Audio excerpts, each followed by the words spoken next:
2024년 12월 25일 성탄절 예배를 함께 드리기를 원합니다. 찬송가 115장을 함께 찬양하겠습니다.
오늘 나눌 하나님의 말씀은 이사야서 35장 1절에서 4절까지의 말씀입니다. 함께 말씀을 듣고 성탄절 트리의 의미라는 제목으로 같이 말씀을 나누겠습니다. 광야와 메마른 땅이 기뻐하며 사막이 즐거워서 백합화처럼 피어오를 것이다. 꽃들이 만발하고 기쁨에 겨우 어쩔 줄 모르고 즐거워서 환호성을 지를 것이다. 그들은 레바논의 영광을 받고 갈멜과 샤론의 광채를 받을 것이다. 그리고 여호와의 영광을 보고 우리 하나님의 광채를 보게 될 것이다. 맥없이 늘어진 손을 강하게 하고 비틀거리는 무릎을 굳세게 할 것이다. 불안한 마음을 떨치지 못하는 사람들에게 말하라. 힘을 내라. 두려워하지 말라. 너희의 하나님을 보라. 하나님께서 안갚음하러 오신다. 하나님께서 오셔서 원수를 갚으시고 너희를 구원하신다. 오늘은 성탄절을 맞이하여 성탄절 트리에 대하여 살펴보기를 원합니다. 성탄절 트리는 유럽에서 7세기경부터 시작되었다고 전해집니다. 그러므로 서양의 각종 마을 광장에서는 소나무를 세우고 거기에 여러 물건들을 붙임으로 성탄절을 기념한 것입니다. 그러면 넓은 광장에 성탄절 트리를 설치한 이유는 무엇인 것인가? 각 마을의 교회에서는 그것을 통하여 사람들에게 성탄절의 의미를 전해주고자 하였던 것입니다. 그러므로 성탄절 트리에 설치되어 있던 모든 물건들은 모두 예수님과 관련된 것들인 것입니다. 그렇기 때문에 사실 우리는 이 성탄절 트리를 바라보면서 그 의미를 생각해 봐야 되는 것입니다. 그런데 사실 가정이나 교회 안에서는 그러한 의미를 잘 알려주는 경우가 없습니다. 그리고 저희 집의 경우도 마찬가지로 잘 전해주지 못하였습니다. 그러므로 저는 성탄절을 맞이하여 성탄절 트리를 바라보면서 예수님에 대해 생각해 보기를 원합니다. 그래서 우리가 믿는 예수님은 어떠한 분이신 것이고 또 무엇을 위해 이 땅에 내려오셨는지를 생각해 보기를 원합니다. 첫 번째로 우리가 살펴볼 물건은 바로 빨간 구슬입니다. 이것은 사과를 의미합니다. 그래서 창세기 말씀에 선악과를 의미하는 것입니다. 성경에서는 선악과에 대하여 어떻게 생겼는지를 전해주고 있지 않습니다. 그래서 사람들은 단순히 과일인지만을 알고 있었기 때문에 당시에 있어 유일하게 겨울에 놓을 수 있었던 빨간 사과를 걸어놓음으로 그 선악과의 의미를 대체했던 것입니다. 이 세상은 죄로 오염되어 있습니다. 그러므로 우리는 고통받고 죽는 것입니다. 지금의 사회를 생각해보면 약육강식 혹은 생존을 위한 경쟁을 하고 있는 사회입니다. 그런데 그러한 사회가 이루어진 이유는 무엇입니까? 모두 죄로 인하여 죽음의 개념이 생겨난 것이고 그로 인하여 우리는 살기 위해 이렇게 열심히 살아가는 것입니다. 그러한 고통을 떠올리게 하기 위하여 사감이 빨간 구슬을 설치한 것입니다. 그리고 그를 통해 예수님을 믿는 이유를 찾고자 하는 것입니다. 그러면 예수님을 믿는 이유는 무엇입니까? 바로 이 고통에서 벗어나고자 하는 것입니다. 그러므로 우리는 그 예수님을 믿음으로 구원을 얻을 수 있는 것입니다. 그러면 구원이란 무엇인 것인가? 바로 고통에서 벗어나는 것을 의미하는 것입니다. 그러므로 고통에서 벗어나게 되면은 구원을 얻었다라고 볼 수 있는 것입니다. 그러면 정말로 예수님을 믿으면 구원을 얻을 수 있는 것인가? 사실 지금도 예수님을 믿음에도 불구하고 여전히 고통받고 있는데 말입니다. 사실 성경에서 전하고 있고 또 우리가 바라는 구원은 영원한 구원입니다. 즉 멈춰지지 않는 영원한 평안을 얻는 것입니다. 하나님께서는 그러한 것을 예수님을 통하여 허락해 주십니다. 그러면 어떻게 말이겠습니까? 예수님의 믿음으로 거듭나게 되고 그러한 거듭남을 통하여 우리는 바뀌어지게 되는 것입니다. 즉 지금까지는 죄된 습성을 자연스럽게 부리며 살아왔다라고 한다면은 이제는 그러한 것이 잘못되었음을 깨닫고 반대로 살아가고자 노력하는 것입니다. 한 가지 예로 과거의 사람들은 담배가 몸에 나쁜지 잘 몰랐습니다. 그러므로 집이나 공공장소에서 마음껏 담배를 피웠던 것입니다. 그런데 이제는 담배가 암의 주범이라는 것을 알게 되었다라고 가정해 보겠습니다. 그리고 옆에서 담배를 끊을 수 있게끔 도와주는 사람도 있었다라고 가정해 보겠습니다. 더불어 그러므로 담배를 끊을 수 있게 되었다라고 가정해 보면은 담배가 나쁘다라는 사실을 깨닫게 해주는 것은 복음인 것이며 담배를 끊을 수 있게끔 도와주는 것은 성령인 것입니다. 그리고 그러한 금연의 마음을 갖게 만들어주는 것은 거듭남인 것입니다. 그리고 그러한 계기를 만들어준 사람이 바로 예수님으로 비유될 수 있는 것입니다. 결국 예수님을 생각하기 위해서는 우선적으로 고통에 대하여 묵상할 수 있어야 되는 것입니다. 우리가 왜 이러한 고통을 받게 되는 것이고 또 이러한 고통에서 벗어나기 위해서는 어떠한 방법이 필요한지를 상기시켜주는 것이 바로 빨간 구슬과 사과를 설치해 놓은 것입니다. 그러므로 이제는 빨간 구슬을 바라보면서 고통받는 이유에 대하여 생각해 봐야 되는 것입니다. 그리고 그러한 고통에서 벗어날 수 있는 방법을 찾아봐야 되는 것입니다. 그러면 그 방법은 무엇입니까? 바로 하얀 구슬 및 전구가 상징해주고 있는 예수님인 것입니다. 그러므로 두 번째로 우리가 살펴볼 물건은 하얀 구슬 및 빵입니다. 오늘날에는 하얀 구슬로 많이 설치되어 있지만 옛날 사람들은 여기에 빵을 달아 놓았습니다. 그러면 빵은 어떠한 의미를 갖고 있는 것인가? 바로 예수님이 그러한 빵이 되어주심을 전해주고 있는 것입니다. 그러므로 요한복음 6장 35절 말씀에서는 내가 생명의 빵이다 라고 전해주고 있는 것입니다. 이를 통하여 예수님은 영원한 안식 및 근심거리가 사라지게 만들어주겠다라고 말씀해주고 계신 것입니다. 우리가 요한복음 6장 말씀을 생각해보면 사람들은 예수님의 말씀을 듣다가 저녁 먹을 시기를 놓치게 되었습니다. 그래서 먹을 것이 없는가를 가지고 근심하게 된 것입니다. 여기에 대하여 예수님은 보리빵 5개와 물고기 2마리로 5천여 명의 사람들을 배불리 먹이신 것입니다.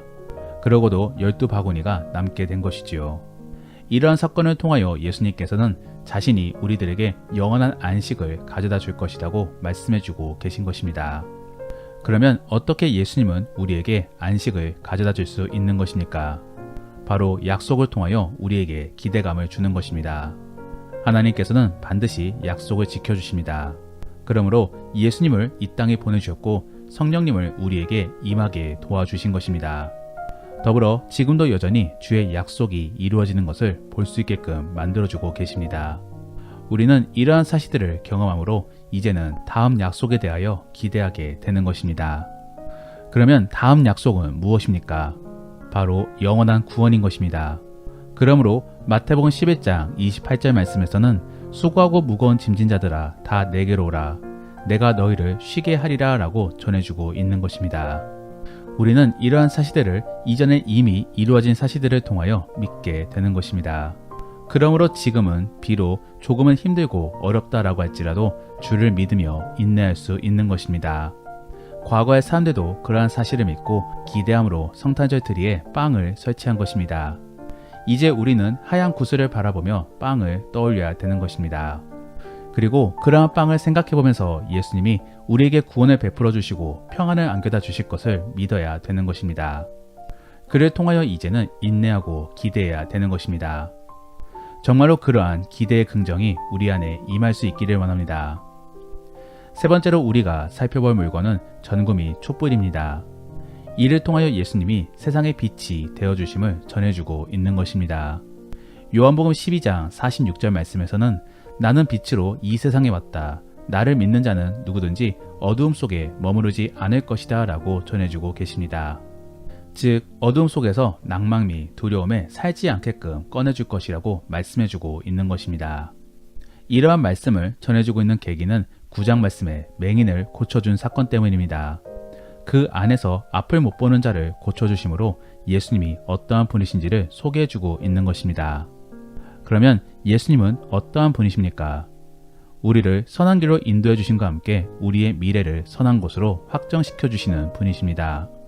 그러므로 예수님을 믿으면 구원 및 천국을 확신할 수 있는 것입니다. 그러면 예수님을 믿으면 정말로 구원 및 천국이 확정될 수 있는 것입니까? 네, 그렇습니다. 그리고 그 근거로 예수님이 먼저 천국에 올라가 계십니다.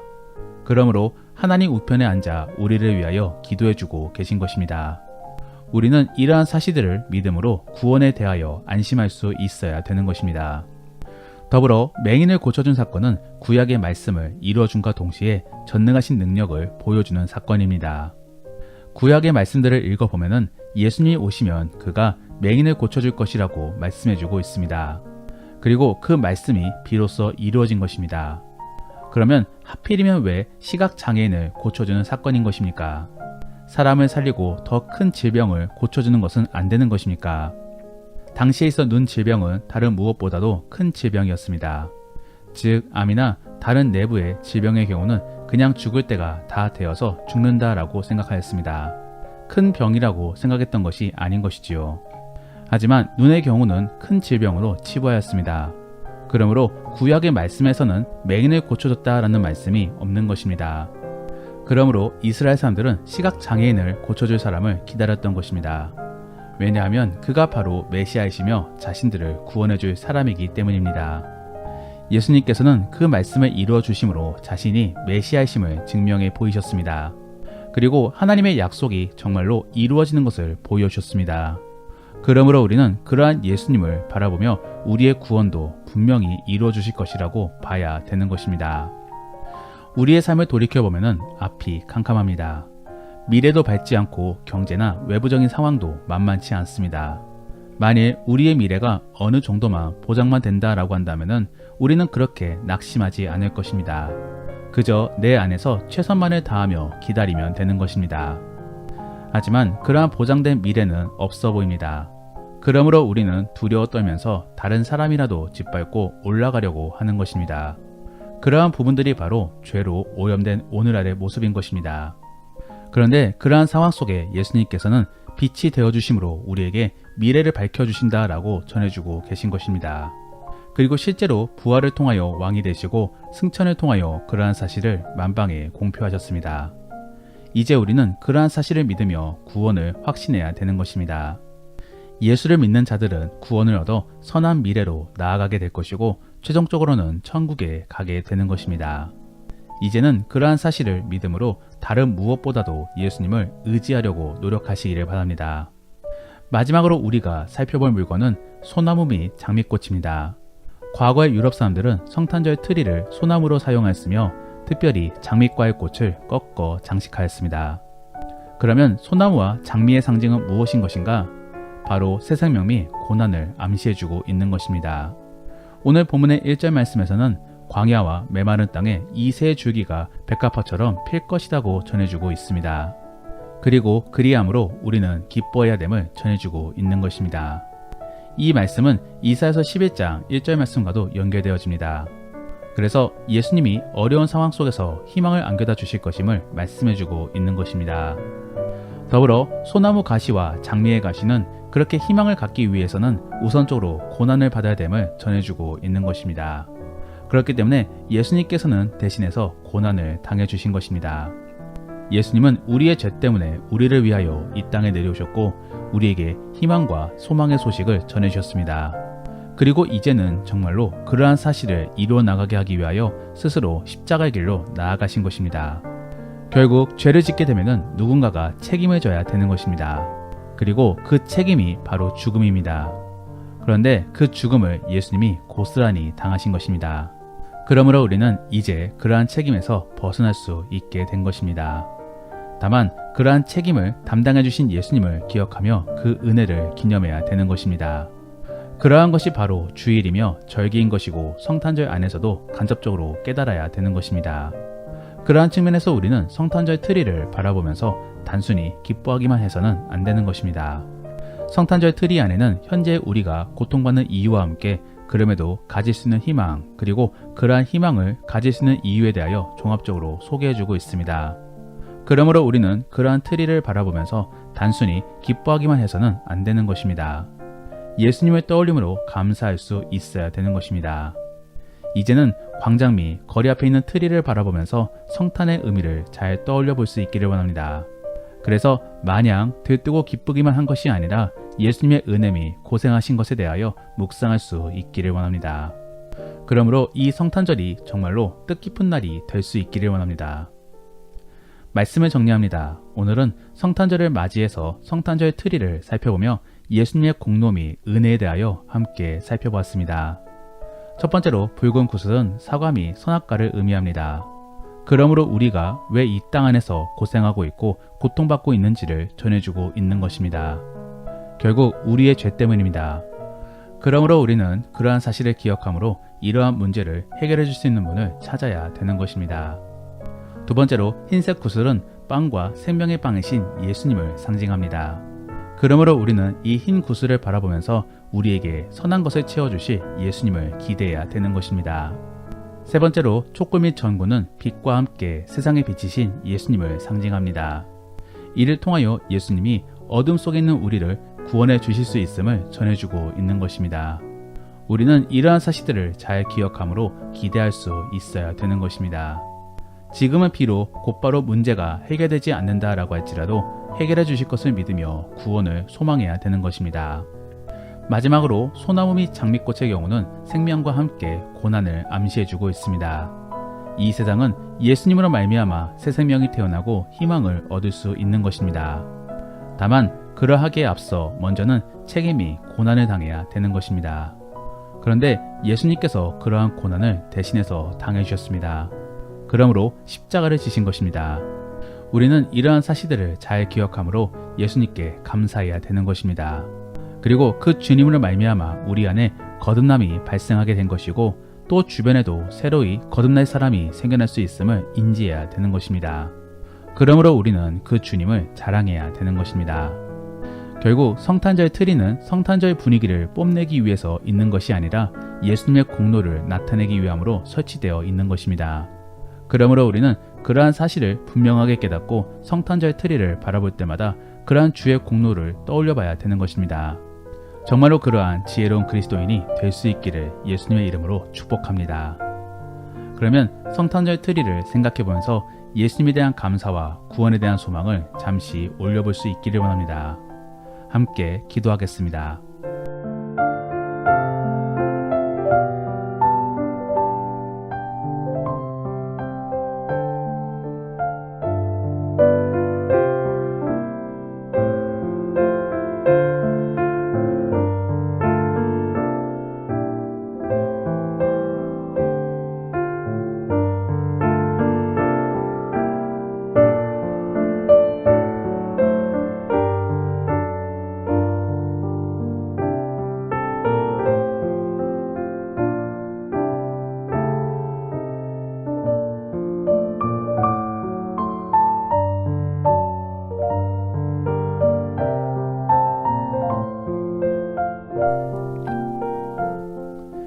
하나님 감사합니다. 우리에게 예수님을 허락하시고 믿음과 함께 성령님을 허락하시니 너무나 감사합니다. 이제는 예수님의 공로 및 은혜를 생각하므로 더욱더 주님께로 나아갈 수 있게 도와주옵소서. 그래서 많은 사람들에게 주를 자랑할 수 있게 도와주옵소서. 더불어 주 안에서 소망과 함께 기대를 품을 수 있게 도와주옵소서. 그래서 결국에 저 천국에서 영원토록 주를 찬양할 수 있게 도와주옵소서.